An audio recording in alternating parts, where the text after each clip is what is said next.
છોટાઉદેપુર નગરપાલિકાના બોર્ડની રચના પૂર્વે ભાજપના સંખ્યાબળમાં વધારો થયો.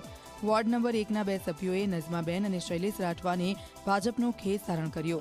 આ બંને સભ્યોએ ભાજપનો ખેસ ધારણ કરતા નગરપાલિકામાં ભાજપનું સંખ્યાબળ વધીને 10 પર પહોંચ્યું છે.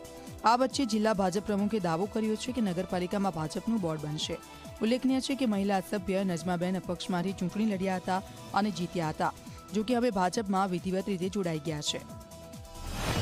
છોટાઉદેપુર નગરપાલિકાનું બોર્ડ ભારતીય જનતા પાર્ટીનું બને એ દિશામાં આજરોજ છોટાઉદેપુર નગરપાલિકાના વોર્ડ નંબર 1ના નગરસેવક શૈલેષભાઈ રાઠવા, નઝમા ફેઝલભાઈ મલા આજે ભારતીય જનતા પાર્ટી જોઈન કરી છે.